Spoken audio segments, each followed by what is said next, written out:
بسم اللہ الرحمن الرحیم۔ بات چل رہی تھی المہند علی المفند میں موجود 26 سوالات اور ان کے جوابات کے بارے میں۔ 10 سوالات کا تذکرہ اور ان کی جوابات کی وضاحت ہو گئی تھی۔ آج کے درس میں 11واں سوال، هل يجوز عندكم الاشتغال باشغال الصوفیہ وبیعتهم؟ تمہارے نزدیک کیا یہ جائز ہے کہ تم صوفیہ کے اشغال میں مشغول ہو جاؤ اور اسی طرح بیعت کرنا تمہارے نزدیک جائز ہے یا نہیں؟ وَهَلْ تَقُولُونَ بِصِحَّةِ وُصُولِ الْفُيُوزِ الْبَاطِنِيَّةِ عَنْ صُدُورِهِمُ الْأَكَابِرِ وَقُبُورِهِمْ؟ اور تمہاری کیا رائے ہے کہ کیا تم لوگ اس بات کے قائل ہو کہ باطنی فیوز کے پہنچنے کے، اسی طرح قبروں سے فیوز کے پہنچنے کے، کیا تم لوگ اس کے قائل ہو یا نہیں؟ تو سوال کا خلاصہ 2 باتیں۔ پہلی بات یہ ہے، کیا تم لوگ صوفیہ کے جو اشغال ہوتے ہیں کیا تم اسے جائز سمجھتے ہو؟ بیعت کرنے کو تم لوگ درست سمجھتے ہو؟ اسی طرح یہ جو باطنی فیوز ہوتا ہے کہ زبان سے کچھ نہ ہو، کسی شیخ کی مجلس میں جا کر اس کے باطنی فیوز اور انوارات لینا، یا کسی کی قبر پہ جا کر وہاں باطنی فیوز اور انوارات سے مستفید ہونا، کیا تم اس کو جائز سمجھتے ہو یا نہیں سمجھتے؟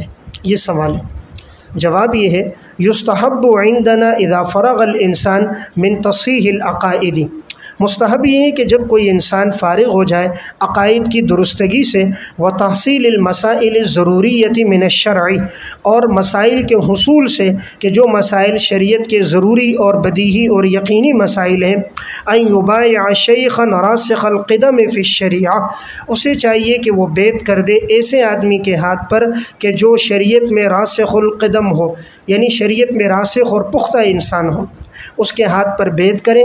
زاہداً فی الدنیا راغباً فی الآخرہ، ایسا شیخ ہو جو دنیا سے بے رغبت ہو اور آخرت کی طرف متوجہ ہو۔ قد قطع عقبات النفس، جس نے نفس کی گھاٹیوں کو طے کر دیا ہو۔ وتمرن فی المنجیات، اور نجات دہندہ اعمال کی طرف کوشش کرنے والا ہو کہ جو اعمال اسے نجات دیں۔ وتبطل عن المہلکات، اور ان تمام چیزوں سے بچتا ہو جو انسان کو ہلاک کر دینے والی ہیں۔ کاملاً مکملاً، یعنی ایسی شخصیت ہو جو ہر اعتبار سے کیا ہو، کامل اور مکمل ہو، اس کے ہاتھ پر ہاتھ رکھے۔ وَيَضَعُ يَدَهُ فِي يَدِهِ، اس کے ہاتھ پر ہاتھ رکھنا۔ وَيُحْبَسُ نَظْرُهُ فِي نَظْرِهِ، اور اپنی نظر کو اس کی نظر میں مقصور رکھنا۔ وَيَشْتَغِلُ بِأَشْغَالِ الصُّوفِيَّةِ مِنَ الذِّكْرِ وَالْفِكْرِ، صوفیہ اکرام کے وہ اشغال جو ذکر اور فکر سے متعلق ہیں ان میں مشغول ہونا درست ہیں۔ وَيَكْتَسِبُ النِّسْبَةَ الَّتِي هِيَ النِّعْمَةُ الْعُظْمَى وَالْغَنِيمَةُ الْكُبْرَى، اور اسے حاصل کرنا یہ انسان کے لیے بہت بڑی نعمت ہے اور بہت بڑی یہ غنیمت ہے۔ وہی المعبر عنہا بلسان الشرع الاحسان، اور شریعت میں اسی کو تعبیر کس سے کرتے ہیں؟ احسان سے۔ جواب کا خلاصہ یہ ہے کہ سوال یہ تھا کہ کیا تمہارے ہاں صوفیہ کے اشغال میں مشغول ہونا اور بیعت کرنا جائز ہے یا نہیں؟ جواب یہ ہے کہ صوفیہ کرام کے جو اشغال ہیں، یعنی ذکر کرنا، اللہ رب العزت کی ذات کے بارے میں غور و فکر کرنا، کائنات میں غور و فکر کرنا، یہ ہمارے نزدیک جائز ہے۔ بیعت کرنا ہمارے نزدیک جائز ہے کہ اس شیخ کے ہاتھ پر بیعت کریں کہ جو شریعت میں راسخ اور پختہ ہو، دنیا سے بے رغبتی کرنے والا ہو اور آخرت کی طرف متوجہ ہو، کامل اور مکمل ہو، علم کے اعتبار سے کامل ہو، عمل کے اعتبار سے وہ مکمل ہو، ایسے شیخ کے ہاتھ میں ہاتھ دینا اور بیعت کرنا درست ہے۔ اسی طرح انہوں نے آگے یہ کہا کہ شریعت میں اسی کو تعبیر کیا گیا احسان سے۔ شریعت میں جو دیکھیں حدیث جبرائیل میں سوال تھا نا، ایک سوال تھا مل ایمانو، ایک سوال تھا مل اسلامو، اور ایک سوال تھا مل احسانو۔ تو آپ صلی اللہ علیہ وسلم نے اس کا جواب یہ دیا تھا، احسان اسے کہتے ہیں ان تعبد اللہ کأنک تراہ فإن لم تکن تراہ فإنہ یراک۔ احسان یہ کہ تم اللہ کی عبادت اس طرح کرو گویا کہ تم اللہ کو دیکھ رہے ہو، اور اگر یہ کیفیت نہیں ہے تو تم یوں عبادت کرو، یوں سمجھو کہ اللہ تمہیں دیکھ رہا ہے۔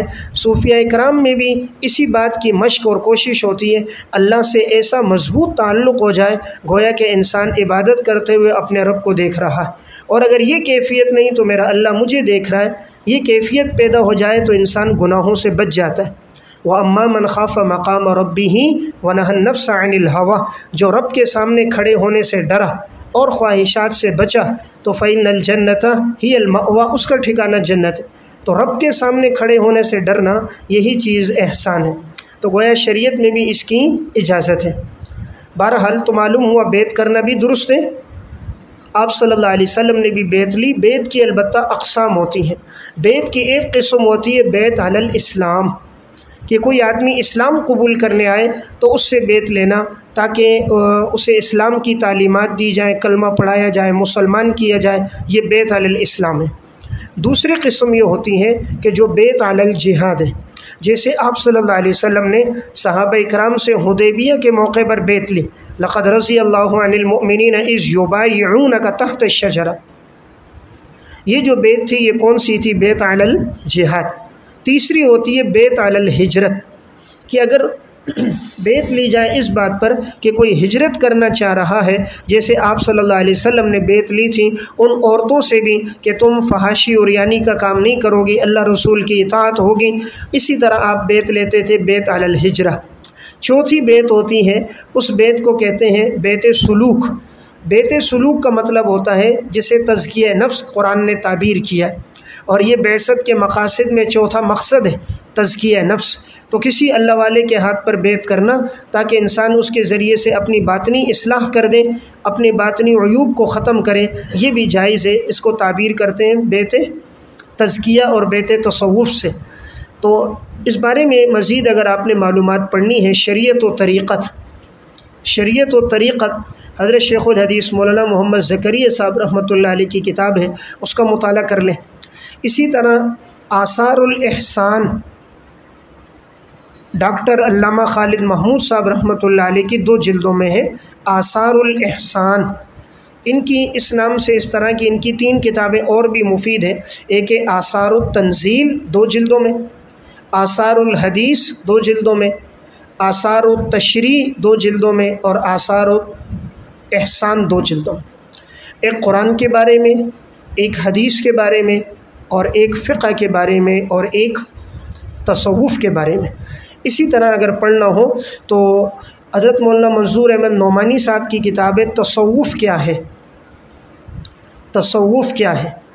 تصوف کے بارے میں احادیث اگر پڑھنی ہو، ان روایات کی تشریح، تو التشرف بمعرفت احادیث التصوف، التشرف بمعرفت احادیث التصوف، حکیم الامت مولانا اشرف علی تھانوی صاحب رحمۃ اللہ علیہ۔ اور اگر تصوف کی اصطلاحات سے واقفیت ہو تو التکشف عن مہمات التصوف، تصوف کے بارے میں ضروری اصطلاحات، مباحث، ان کو سمجھنے کے لیے مفید کتاب ہے التکشف مہمات التصوف۔ یہ بھی حضرت تھانوی صاحب رحمۃ اللہ علیہ کی۔ ایک تو ہے التشرف بمعرفت احادیث التصوف، اور دوسری التکشف عن مہمات التصوف۔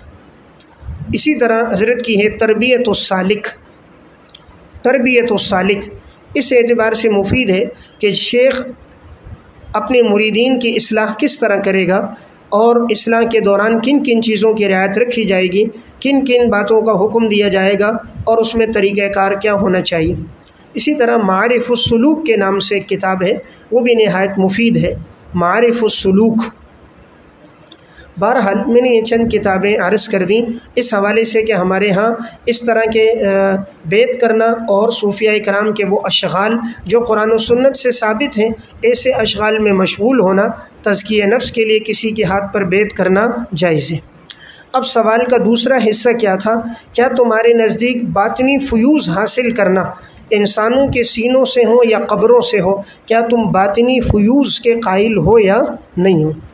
اس کا جواب یہ ہے وَأَمَّا الْإِسْتِفَادَةُ مِنْ رُوحَانِيَّةِ الْمَشَائِخِ الْأَجِلَّةِ، باقی استفادہ کرنا بڑے بڑے بزرگوں کی روحانیت سے، وصول الفیوز الباطنیہ من صدورہم، اور اسی طرح بڑے اکابر کے سینوں سے نکلنے والے فیوز سے استفادہ کرنا، او قبورہم یا ان کی قبروں سے، فیصح علی طریقۃ المعروفہ فی اہلہا و خواصہا، یہ درست ہے مگر ان لوگوں کے طریقے کے مطابق جو اس کے اہل ہوں اور خواص میں سے ہوں، لا بما هو شائع فی العوام، اس طریقے میں نہیں جو عوام میں رائج ہے۔ اس طریقے میں نہیں جو عوام میں رائج ہے۔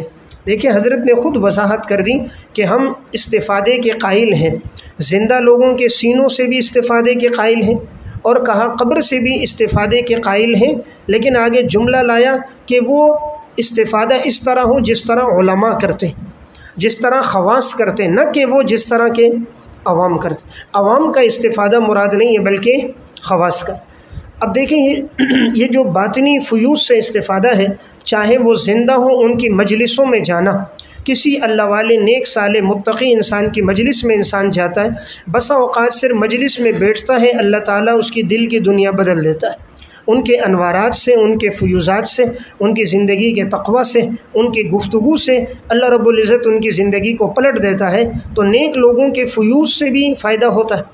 اسی طرح اگر کوئی دنیا سے چلا گیا، کوئی اس کی قبر پہ گیا، دیکھیں قبر سے مانگنا نہیں ہے، مانگنا تو شرک ہے۔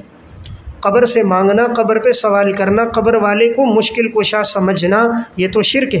یہ جو کہا گیا قبر کے فیوز، وہاں جا کر یعنی انسان جائے اور یہ اللہ سے دعا کرے کہ یا اللہ یہ قبر والا بڑا نیک صالح متقی پرہیزگار انسان ہے، میرے ذہن میں یہ اشکال ہے، یا اللہ تو اس کی بدولت حل فرما، تو بسا اوقات اللہ تعالیٰ اس اشکال کو حل کر دیتا ہے، اس کے دل میں اس اشکال کا جواب اور معرفت ڈال دیتا ہے۔ بات سمجھ رہے؟ تو ہم اس بات کے قائل ہیں، استمداد کے قائل نہیں ہیں۔ قبر سے استمداد حاصل کرنا یہ ناجائز ہے۔ قبر پہ جانے کے قائل ہیں، قبر پہ عرس قائم کرنے کے قائل نہیں ہیں۔ قبر پہ جا کر اللہ سے مانگنے کے قائل ہیں، قبر والے سے مانگنے کے قائل نہیں ہیں۔ اور نہ ہم اس کو لازم سمجھتے ہیں کہ وہاں جائے، کوئی یہاں رہ کر بھی دعا کرے تو جائز ہے، لیکن اگر کوئی چلا گیا تو کوئی حرج نہیں۔ دیکھیں وہاں جانے والا بھی صرف اس لیے جا رہا ہے کہ اس کا اللہ سے تعلق ہے، وہ اللہ سے تعلق امام اعظم ابو حنیفہ کی قبر ہے، حضرت شیخ عبد القادر جیلانی رحمہ اللہ کی قبر ہے، امام شافعی رحمہ اللہ کہتے ہیں جب مجھے کسی مسئلے میں مشکل پیش آتی تھی، امام صاحب رحمۃ اللہ علیہ کی قبر پر آتے اور وہاں آتے اور قریب میں مسجد میں 2 رکعت نماز پڑھتے، اللہ سے مانگتے، اللہ تعالیٰ مسئلے کا حل ڈال دیتا۔ سلف میں یہ رہا ہے، جب انہیں کوئی مسئلہ پیش آ جاتا، کوئی دعا ہوتی، امام بخاری رحمہ اللہ کی قبر ایک عرصے تک یہ رہی کہ لوگ وہاں جا کر اللہ سے دعا کرتے، اللہ تعالیٰ اس وجہ سے کہ انہوں نے ساری زندگی اپنی دین پر لگائی، اللہ رب العزت اس وجہ سے ان کی خواہشات کو اور ان کی ضروریات کو پورا کرتا۔ اسی طرح امام کرخی رحمۃ اللہ علیہ، حضرت سہل بن عبداللہ تستری رحمۃ اللہ علیہ، اور حضرت جنید بغدادی رحمہ اللہ، شیخ عبد القادر جیلانی رحمہ اللہ، اس قسم کے بہت سے صوفیاء اکرام میں، بزرگوں میں ایسے لوگ گزرے جن کی زندگی دین پہ گزری، تو اللہ رب العزت ان کے توسط سے ایک آدمی کی اگر خواہش کو پورا کر دے، مسئلے کا اسے فہم عطا کر دے، تو یہ کوئی شرک کی بات نہیں۔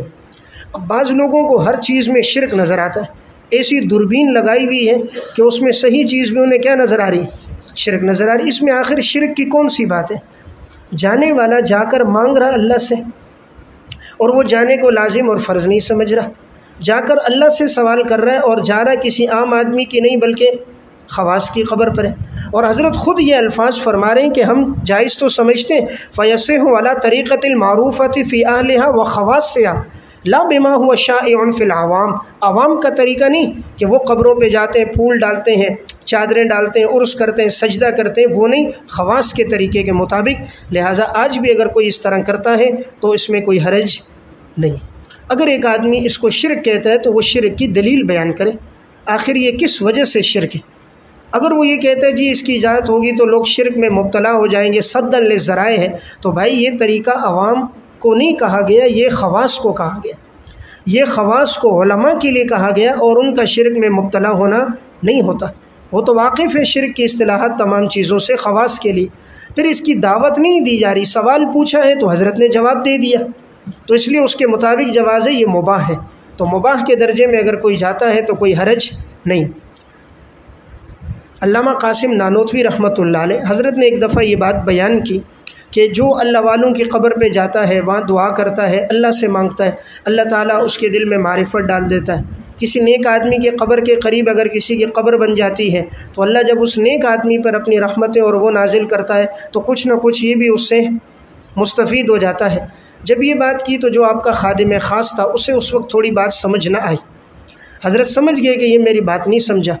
ایک دن ایسا ہوا، حضرت بیٹھے تھے، گرمی تھے، تو حضرت کے ساتھ حضرت کے 2-3 مہمان بھی تھے، تو یہ خادم پنکھا جل رہا تھا حضرت کو تاکہ گرمی نہ لگے، تو پنکھا مار رہا تھا، تو اب پنکھے کی ہوا حضرت کو بھی لگ رہی تھی، ساتھ والوں کو بھی لگ رہی تھی۔ حضرت نے کہا بھائی یہ تو پنکھا کس سے مار رہا ہے؟ کہا حضرت آپ کو مار رہا ہوں۔ کہا بھائی یہ ساتھ والوں کو بھی ہوا لگ رہی ہے؟ انہوں نے کہا جی ہمیں بھی لگ رہی۔ کہا تو انہیں دے رہے ہوا؟ کہا نہیں آپ کو دے رہا ہوں۔ تو آپ نے کہا تو مجھے دے رہے ہوا ان کو پہنچ رہی ہے؟ کہا جی پہنچ رہی ہے۔ کہا اسی طرح اللہ کی رحمتیں نیک لوگوں پہ برستی ہیں، ان کے قریب میں اگر کوئی ہو تو اللہ کی رحمت سے بعید ہے کہ اللہ اس سے روک دے، کچھ نہ کچھ حصہ اس سے بھی مل جاتا۔ بات سمجھی؟ تو کچھ نہ کچھ حصہ اسے بھی مل جاتا ہے، تو اس کو پھر بات سمجھ آ گئی۔ تو اسی لیے یہ باطنی فیوز کی اصطلاح جو ہے یہ مطلب خواص کے طریقے پر